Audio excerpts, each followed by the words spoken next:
Hello, everyone, and welcome to the 21st episode of the Masters with Harshad podcast. Today, we have with us Sharad, who is a graduate of the UCLA's Masters in Business Analytics program and is currently a business intelligence engineer at Amazon. Hi, Sharad, welcome to the episode. Hi to everyone. Thank you so much for inviting me, and I'm looking forward to a conversation today. Right. So, a brief on Sharad. I had texted Sharad back in 2019. I was just scrolling up the LinkedIn messages I'd sent him back when I was in my third year of undergrad. So, it's been a long time since we last spoke. And thank you so much, Sharad, for taking time out. And I hope, to help all those who are watching this podcast, with the same thing that you really helped me 5 years ago. So, thank you so much again for your time in advance. Yeah, no worries. 2019 seems like ages ago, and I think For sure. I have a lot to share from that time. I think now I feel like it's been such a long time since then.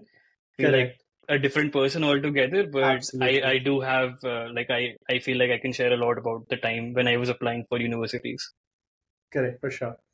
So, Shal, why don't you start by talking about your background? So you did your undergrad in, I think, DTU, and you immediately came for your masters. So what was that journey like? Why did you decide business analytics and UCLA in particular? So we can go through this in bits by bits. Yeah, sure. I think my journey to MS in general and UCLA specifically, I think was a journey of hit and trial, I would say. Yeah. Hmm. I tried a lot of things, and in the end, what worked best is what I pursued. So it started with me pursuing engineering at Delhi Technological University, DTU, or some of the older folks might remember it as Delhi College of Engineering, DCE. So I did my engineering and engineering physics, and that is something I just landed upon, given how rankings and stuff work in India. That's something I just started pursuing. For sure. So at the time, I honestly had no idea what I really wanted to do post these 4 years. But I started working under a team called Unmanned Aerial Systems, like UAS, where we build drones. We had projects with Indian Air Force, Agriculture Ministry of India. And I think it's during this time when I really found what data looks like. Because if there is one industry where data is most useful, I think it's the aviation industry because there is so much at stake. You have the safety procedures, you have to make sure that no one gets hurt, no one gets injured. And there is so much input signals as well. So we had telemetry data, communication data, ground signals data. So I think that's when I really encountered, this domain of what data really looks like. We had such a large database of different things. And when I started looking at it, there was this one project where I did, which was we had to build our own autopilot for one of the drones we had built. And there's this thing in electronics called PID tuning control systems. It's been so long, I might not be saying it correctly, but that's what we were trying to do at the time. And that was my first introduction into what predictive analytics could look like. So we had to build a model around it, see what works best in order to replicate what a manual pilot would look like and how a drone would look like on its own. Uh, so I think that's when I really figured out, like, okay, this is something interesting. This is something maybe I could pursue it a little more. But even at the time, I didn't know whether I wanted to go into a master sort of a route, a research sort of a route, or is it something which I'm just, having fun at the time. So that's when I looked at into working for a research project in IIIT Delhi, which was in computational biology. So we were looking at combining different molecules of food to create the best recipe possible based on, Wow. this is a perfect recipe. So it was an interesting project for sure, but we were doing a lot of, creating different models for it, see what works best for us. There was a bit of optimization too, and there was a second part to it, where once everything was built, then we had to, bring it forward to the rest of the community. There were meetings with industry holders, different businessmen, different research communities from different colleges, and I think that's where I kind of leaned into the business part of it more, where the model has already been developed, the research has already been done. Now it's time for us to bring it forward and see how it provides value to all of these different audience we have. So that was my first. Now from analytics, I started going into more business analytics and see, like, this is the next step of it. Right. At the end of my third year, then I did an internship with a startup where we build a tool where you type in a certain text and it would then give you a lot of introduction, like a lot of options to choose from different government websites. So, like, let's say I need to get a driving license. So it will give you like a bunch of links where, these are the options where you can go and get click on these links. So it was like a mini version of AI tools which you see today, but it was like very basic. So again, because working as a startup, I had to work end to end. So build the model, then meet with the audience later on as well, the senior leadership of the startup, whoever investors we were looking at. And that really, I think that was kind of like a turning point where I got to know that business analytics is where I would like to pursue. So when we came back in my fourth year, we were all discussing the rest of students, like, okay, how was your internship? How was your internship? And I think I was the only one who was able to work on an end-to-end project. And when I started looking into, business analytics in the US, this is something I could look for. This is something I feel I might not get that much opportunity at home at that time. I feel things are very different when you look at it into a perspective now. There are a lot more business analytics opportunities. At the time, data science was considered just an extension of software engineering, I would say. Really. Oh, can you do machine learning? Can you combine it with DevOps? I think that was the interview things I was going for. Uh, so business analytics seemed like a perfect opportunity for me to go ahead and pursue what I really wanted to do. And during my research into different colleges, UCLA came about, and because of because of its location, different faculty, how the coursework was, overall, I felt like that was a good college for me to go for. So that's kind of like my journey into MS in general, Right. MSBA in general, and how UCLA ended up being there. Got it. So I think let's dissect each part of it, Sharad, so because all of them are really interesting. I think we like talking to you more about each of these will like help the audience also kind of understand Mhm. your thought process and how they can relate to that. So, Sharad, the number one question that I had when I was talking to you, and a lot of folks generally have, is how is business analytics different from regular and traditional analytics? How's that different from data science? How's that different from data analytics? What are there any differences? Like, what are the the elements that go into each of these that kind of separate them all into separate categories? Yeah, I think theoretically there is a difference between all of them. Practically as well, there should be a difference, but it totally depends on what company you're working for and what project you end up working for.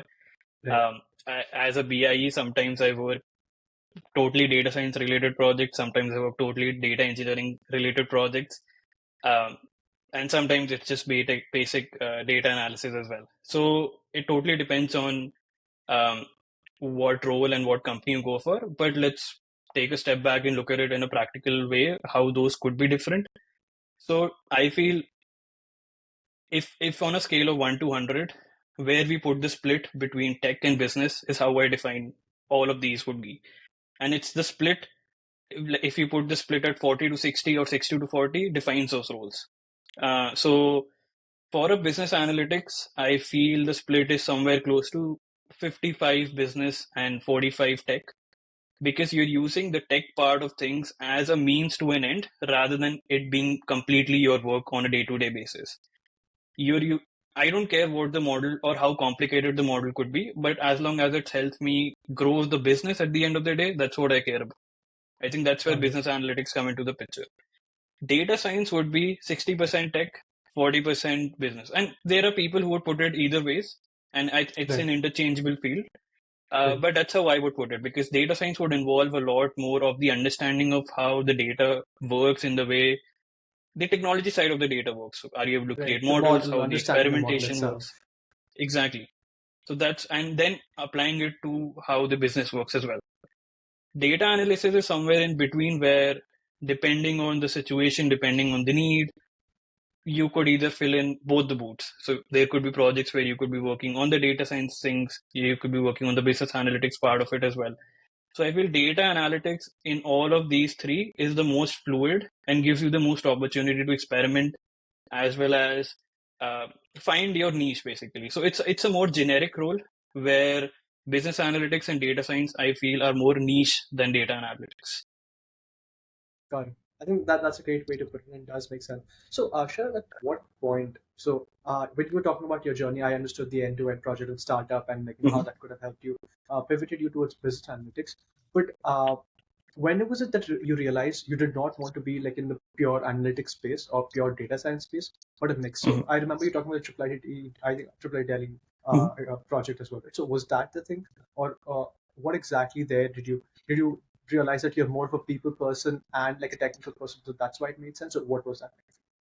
Yeah, I think exactly what you mentioned at the end, that when I was trying to look for, what sort of a career I might want to look for in the next 10 to 15 years of my life, and what could be like, let's say, if I were looking at 15 years down the line, what could I be working for? And there were options again in the split. Let's say I could either be working on a complete tech uh, way, like 100% tech, and that could be more on the coding side, more on the modeling side.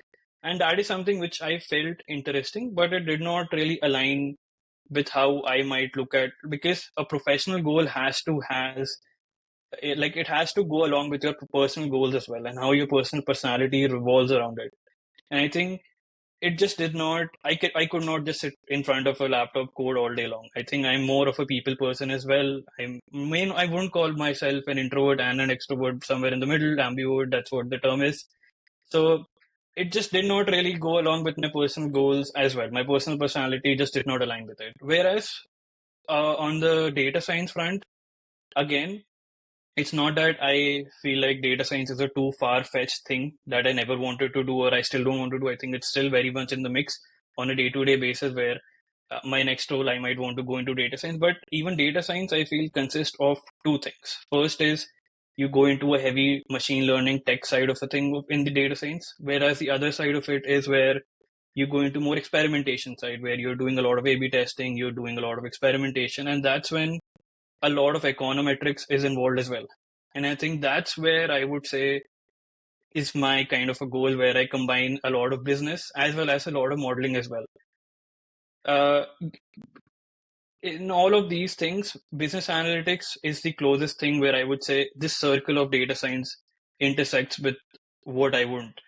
Um, in terms of having a mixture of tech, business, people facing, a lot of stakeholder management, it's more closer to product management, as I would say it's more closer to a proper tech role.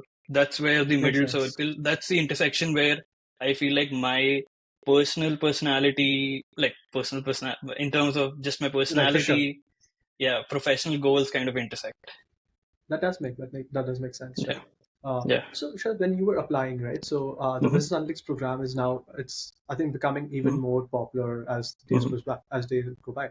So when you were applying, what universities did you apply for, and like how did you shortlist your universities?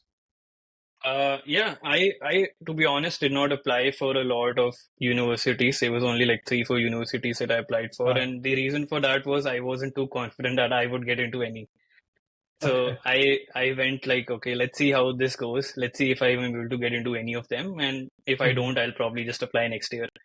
Um, I applied for UCLA, uh, Arizona State. There was a course at Stanford. At that time, Stanford didn't have an MS in data science. They had an MS in statistics, which had a Mhm. specialization in data science that I applied for. Mhm. I applied for UC San Diego, and yeah, I think that's about it. That's all I applied for. Got it.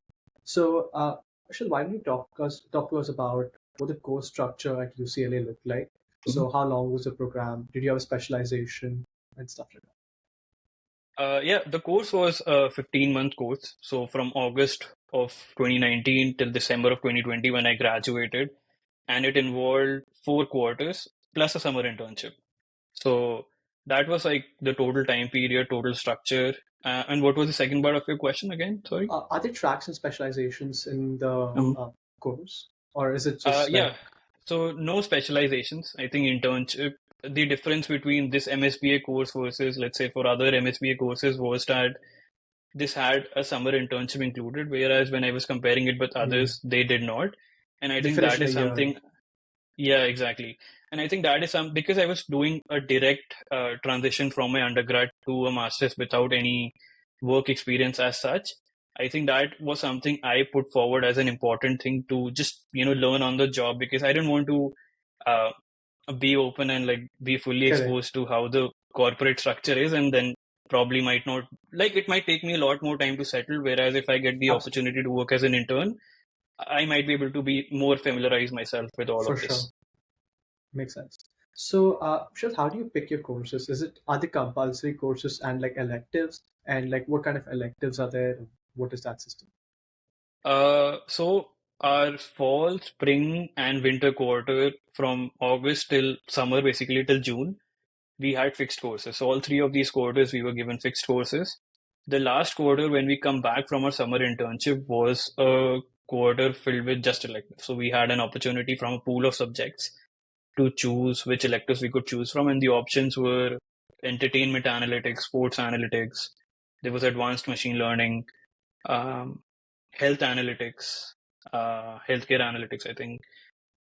There might have been a couple more, which I'm probably missing out, but these were the ones I fully remember. Got it. So, what are the mandatory courses that you had? You were mentioning before summer internship, right? What kind of courses are there, and like, can people waive them off? Because that's a trend I'm seeing in a few universities where if you've taken those courses in your undergrad, if you can show that in your transcript a good enough grade or write an exam, you can clear them off. You can waive them off. What was that like at UCLA? We didn't have that option at the time. I'm not sure if that option exists now, but at the time we had to do all of those courses mandatory. There was a workshop, there was a Python workshop, which we had before our actual classes began, and even that was mandatory for us. So we had to reach the university a little earlier, like I think a week or 10 days before the classes started to attend that workshop actually. Interesting. So in terms of subjects, as I said, there was a Python workshop. I think we, in our fall quarter, we had optimization, we had statistics, we had statistics and R was combined into a single course. And then later on, we had customer analytics, we had competitive analytics, we had machine learning one, then advanced machine learning was an elective later we could choose. Uh, what else was there? I think those are the ones I could remember The main ones. mainly Sure. because I Fair think enough. those were the Fair ones enough. I really liked working Got on. it. Right. The other ones I probably just, there was an For operation sure. analytics as well. I got it. So from Yeah. the name of the courses, what I'm understanding is it's analytics but applied to different industries, Mhm. right? So what was that like? How do you find how do you find courses different from each other? Because the underlying principles are obviously the same. You're doing the same Mhm. regression or the same classification across different things, but applying them to different industries itself is a different course. So what was that like? Yeah, I think, and the way you put it is exactly how I really liked UCL in the first place to begin the application process, because I think that's something which really appealed to me. Because when I look at business analytics, I look at it in a way that you're using analytics as a means to an end, where the end is how you're growing the business. And the means is the model itself, which you might have as a part of analytics. And those were exactly what the courses were. Each of these courses, let's say operation analytics, operations. So even at Amazon currently, I'm at operations, which is like anything which goes behind retail, Amazon.com, and how we can reach like the customer as soon as like in the fastest way possible. And that is exactly what the operations analytics course was. It was linked with supply chain analytics. It was doing a bit of operation research, how you can combine optimization with analytics.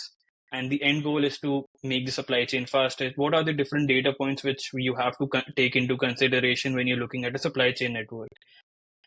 How do you break down the problem into understanding what the business side of it is and how the analytics can support it?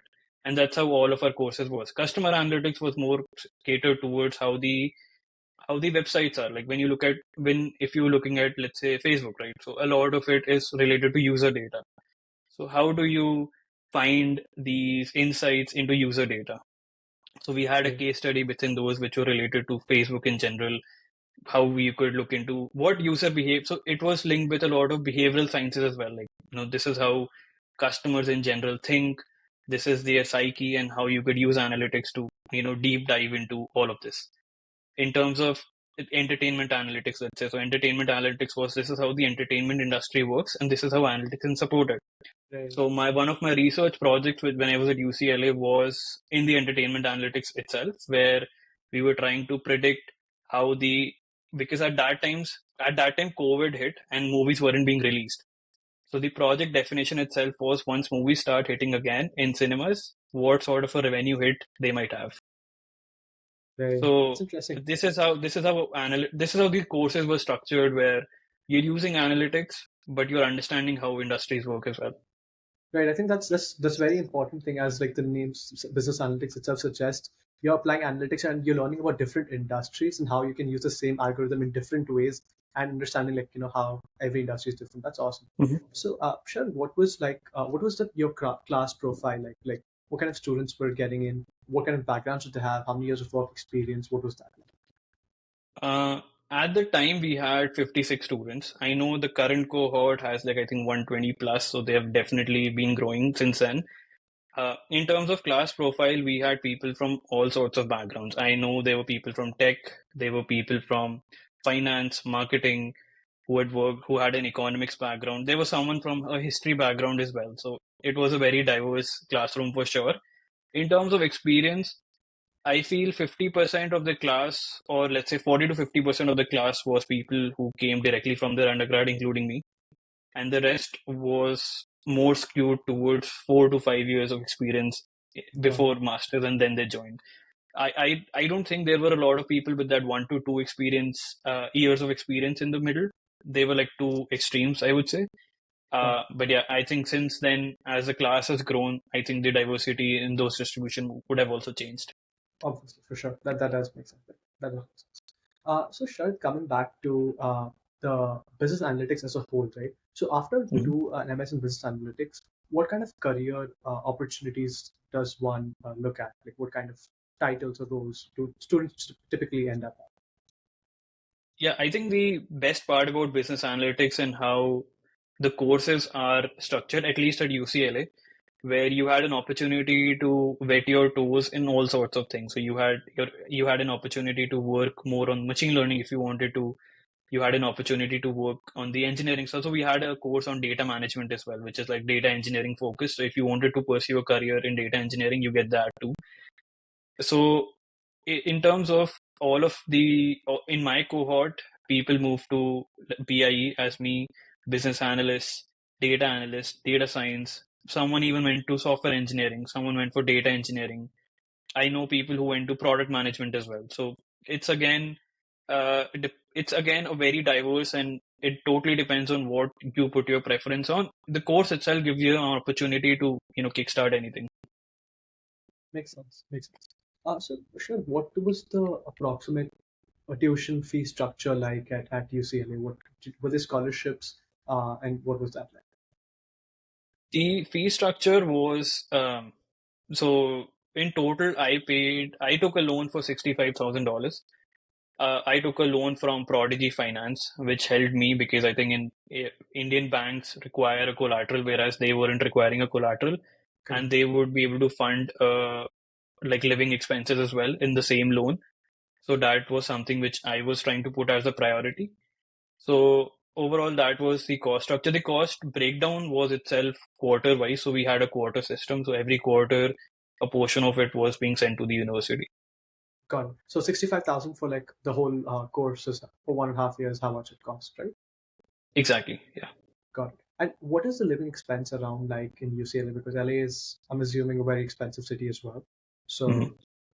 what was that Yeah. So approximately? there were two options which you could choose from. One is take the graduate housing. Housing, I think, was 1,200 to 1,400, somewhere in that range. Um, for a 2B.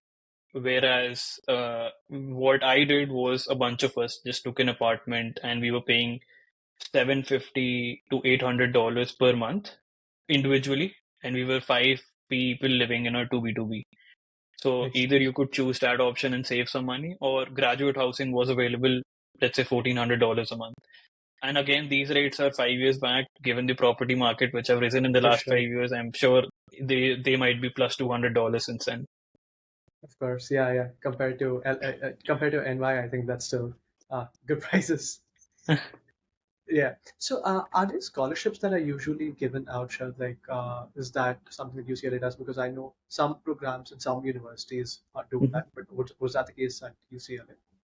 Yeah, for sure. UCLA does give out scholarship. So I was not a part of the recipients, but I know some of my classmates were, and I think it was totally merit based. That your experience and your qualification so far is what we deem as one of the topmost in the top percentile within the current cohort, and we would like to give you a scholarship.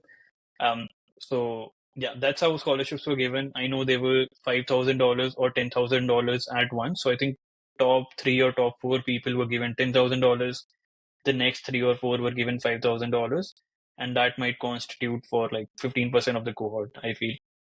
God, that makes sense. That makes sense. So this was 5,000 to 10,000 for like the entire course, or was this per quarter, or like Yeah, what like a was that? discount in your total God, fees given to them over the entirety of the program. God, that makes sense. That makes sense. So sure, for a lot of students who are coming from India and stuff, we would look for opportunities on campus to kind of offset your living expenses at least. So Mhm. what were opportunities to UCLA? Like, were there RA opportunities, TAships? What was the pay around like for those things? So okay, so how MSBA at UCLA is structured is a bit different, might be bit different from other universities. So at UCLA, MSBA is a part of the UCLA Anderson School of Management, basically. Right, So, and that is a bit different from the rest the of the engineering. UCLA. The rest of the UCLA is a public university, whereas Anderson School of Management is a private entity in it. Interesting. Okay, okay, Yeah. So and what it does is that you have to go through a lot of paperwork to get a TA and RA in the rest of the university. You right. can do it. I know people who did it. Even I was a part of that. I was able to get an RA there. But it's a difficult process, and you really have to, be a go-getter, do your work, have to send tons of cold emails. And so you really have to work hard to get those. I know one person out of my 56 cohort batch was able to get a TA outside of Anderson, because within Anderson, MBA students were given preference all the time. Makes So sense. because MSBA at the time was a very young course, and we were like the third batch out of like the entire history of MSBA at UCLA. Right, right. So at that time, MSBA was still considered like a younger brother to MBA, and like not a lot of opportunities within the business school were given to us. I think I hope it's different It would now. have changed. Give, Right, yeah, I really hope so, given that it's been like almost 7 or 8 years now.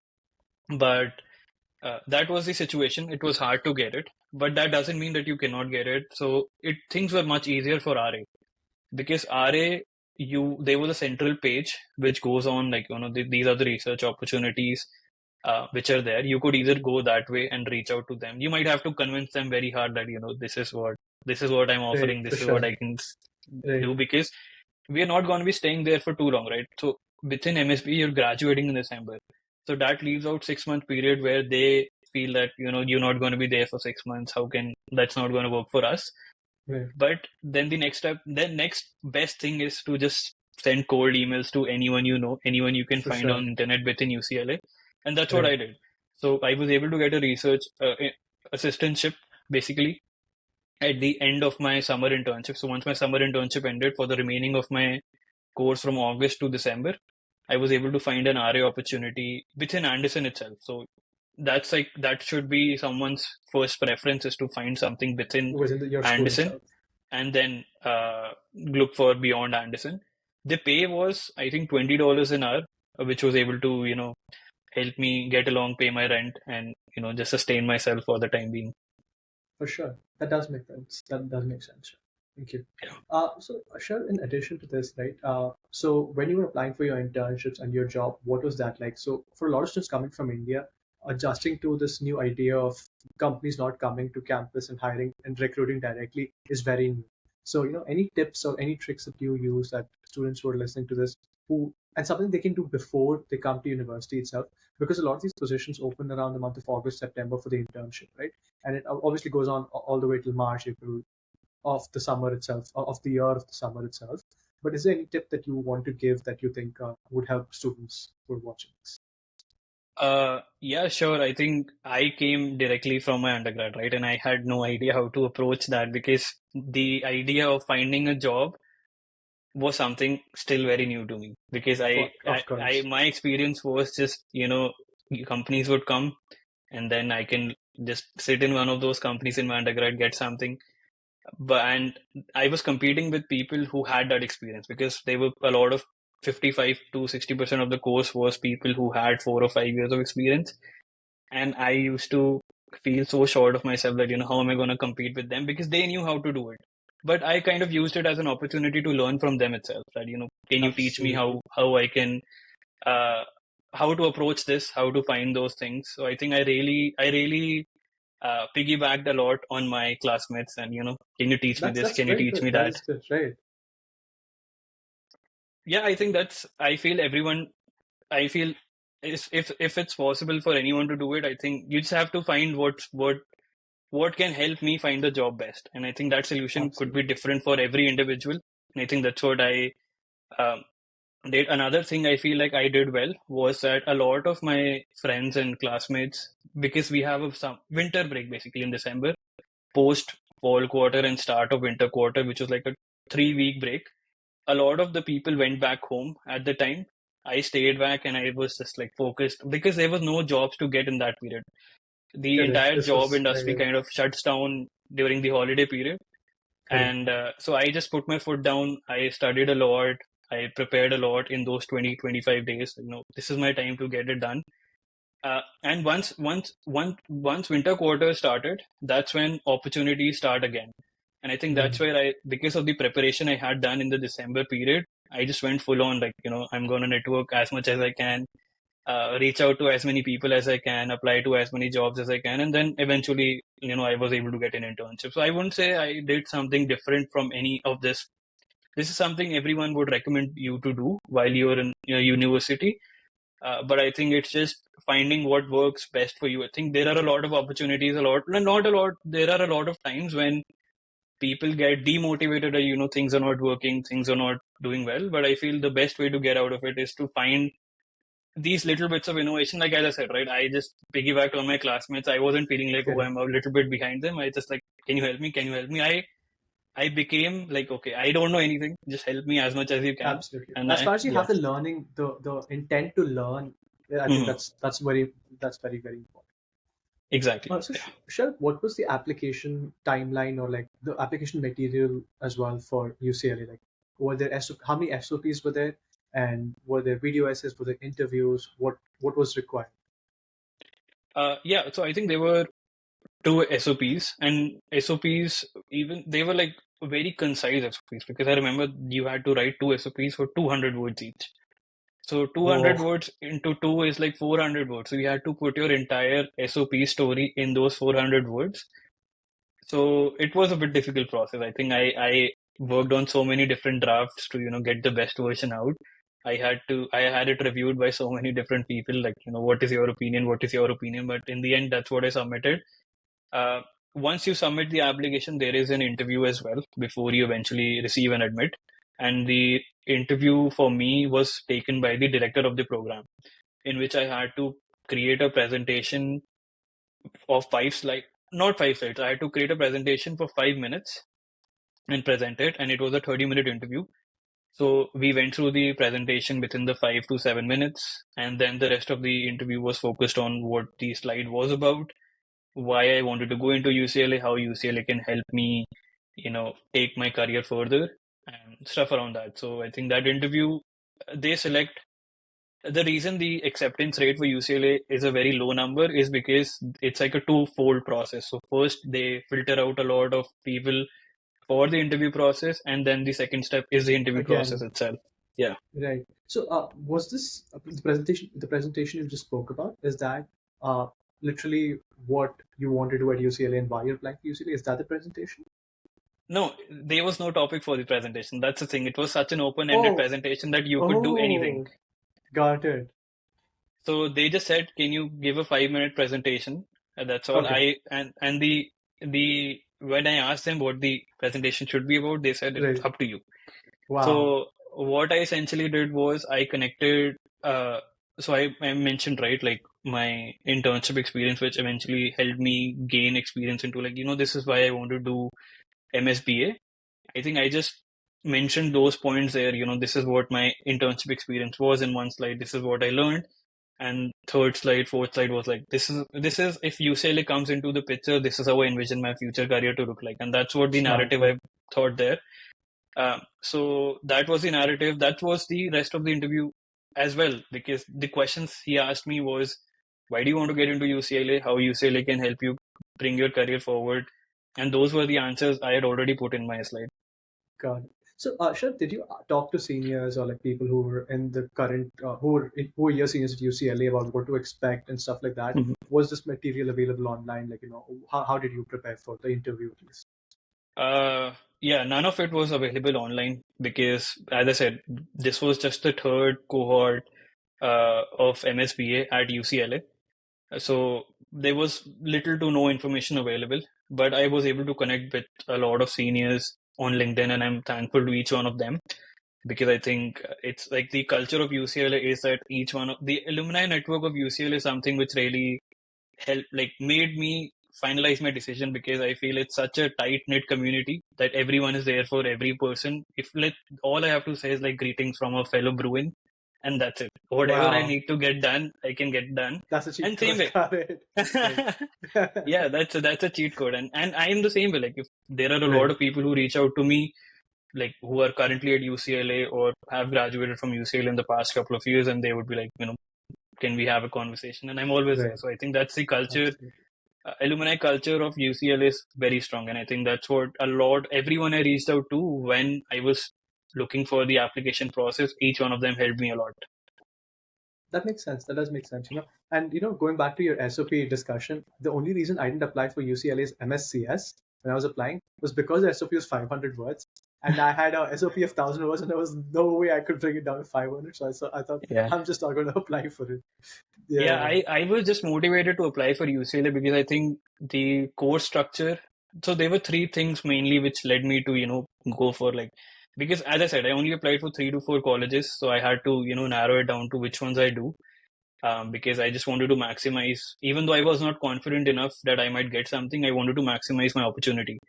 So first was definitely the course structure, as I said, like they were different courses, they were a combination of industry experience plus how analytics could be applied to it. And that was the philosophy I wanted to go into learning, and that's the philosophy I still follow. The second was just the alumni network. Like because my DTU alumni network is also very strong. I feel everyone I reach out to from DTU, they're willing to help me. I'm willing to help anyone who reaches out to me.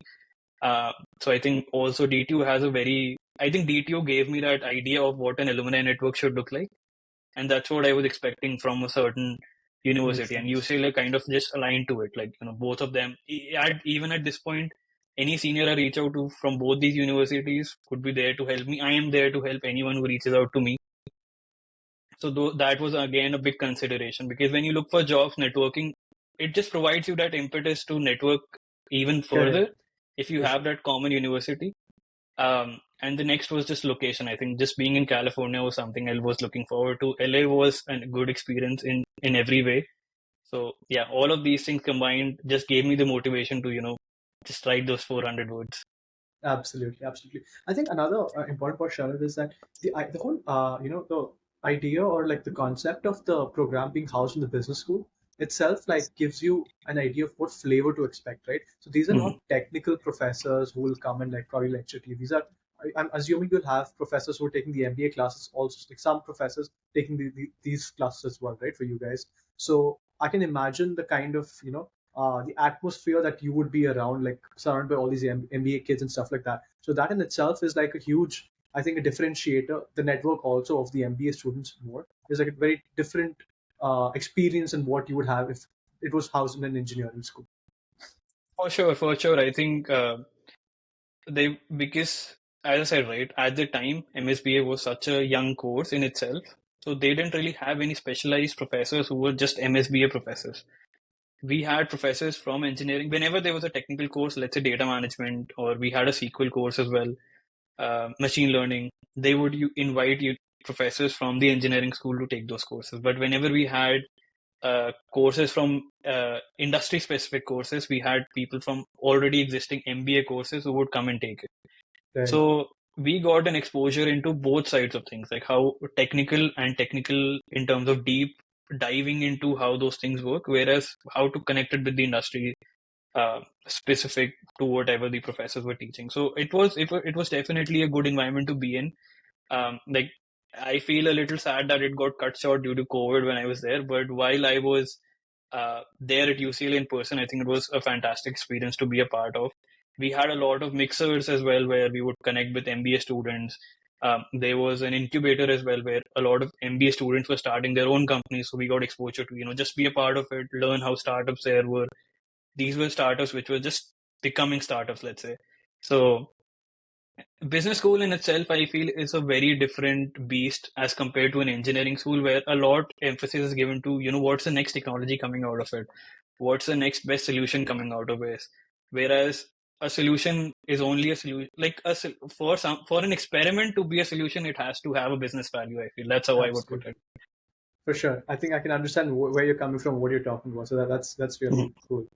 So, Sharad, as we come towards the end of the episode, is there any final tips that you would want to give to all those who are applying for their MSBA program at UCLA or any other school in general? Like some key pointers that they should remember or emphasize on in their resume or something. Yeah, I think I can talk about UCLA specifically, and then I can talk about um, a broader like a master's program. I think for UCLA, every single person I met while at UCLA, I feel was a go-getter, because a lot of the situations which you come across would not be favorable to you. And that's the reason it's such a difficult school to get into, because it a lot of people get uh, a lot of people back down from applying because they think that this might be too difficult for me to get in, or this might be like a waste of my application fees. I'm like stuff like that. As you said, right? You weren't able to cut down on Cut the short words, my right? SFP, Yeah. right? So, and a lot of people think that is my background good enough for me to be accepted there? And there are a lot of why not? Why, like, would I be? Would I be? Would I be? And there are a lot of thoughts about failures. Whereas every single person I met there took the risk to apply, took the risk. Like, it's the environment itself at UCLA is very uplifting, I would say, because every Right. single person, Enterprising, right. exactly. Yeah. So UCLA, I feel, focuses more on what your personality is and how well you can adapt to that culture which already exists there, rather than it being a specific, I did this course, I did that course, this is my experience. I don't think that they take that much into consideration, because that's what the interview process is for. In interview process, they're not judging you for what your background is, but they're judging you for what your personality is. So I would recommend it to anyone who wants to apply for UCLA. If you feel you are the right person for UCLA, go for it, irrespective of your experience, whether you have a certain course or not. It does not matter. If you feel like you are the right person who can survive in such an environment and can really learn from it, I would say go for it. In terms of a broader MS program, I think a lot of people put emphasis on getting into the right university, that this is a big name which I can put on my resume. But when it comes to looking for jobs, I don't think that matters too much. What matters is how good of an alumni network does your university have, because that networking gets you job. It's not like India, as we mentioned, like we were discussing before, that universities come to you and then you get a job. You have to you have to get it yourself. Like, you have to put yourself into the game, get a job, network. And those comes with you being surrounded by the right people. And I think a college or university puts you in that environment where you need to figure out which alumni network serves you the best, what kind of an environment you can grow personally as well, because a lot of it is not to do with how well you can get to a certain job, but it's because at a certain point you need to act as a leader as well, and how a university can build you as a leader. I feel that is the culture that matters as well. So rather than going for the big name, go for what serves you best, I would say. That's how I What would suits put your it, because personality it's a and very what. personal choice. Absolutely, Yeah. absolutely. I think that's very important. So that's what even I try to do to this podcast, right? So when I talk to students, I try to understand what the universities, I call it the Mhm. DNA of the university. And Mhm. like if that aligns with you, then go for it. So Exactly. That's thanks a how I lot. would put it too. Yeah. Yeah. So Ashad, I think the last question I want to ask you is, would you be comfortable sharing your GPA, your GREs and your TOEFL score so that students get an idea on what to expect Are those like important criteria, at least the first level of criteria, shortlisting criteria that UCLA looks at before the interview? What is your opinion? Um, I'm not sure if that's a how much they weigh on it. I think that's totally up to the admissions. I'm For not sure. sure about it. But my scores were GRE 328, of which quant was 170. So I think, and all of the people I met at UCLA were in similar ranges. So I think if everyone is in that range, I am expecting that to be a certain criteria. My TOEFL score was 114 of 120, I think, and my undergrad GPA was 8.6 of 10. Got it. Got it. That makes sense. That makes sense. Cool. Sure. That brings us towards the end of this episode. So, is there any last parting comments that you'd want to share with everyone? You gave a lot of tips, including like do not be afraid to apply. If you think you would be the right fit, just go for it, and the magic will happen. So, is there any last thing that you want to just tell students who are watching this? Yeah, I would double down on that. I feel like be it UCLA or be it any other university, I think don't go for the big name. They just go for which you feel is the best fit for you. A lot of us come from India thinking that whichever university helps us get the best job. But I Right. think be it in any university, the job process remains the same. So one university is not different than the other in terms of finding a job. But what a university helps you does is bring your personality to the forefront and makes you a better person who can networks, right?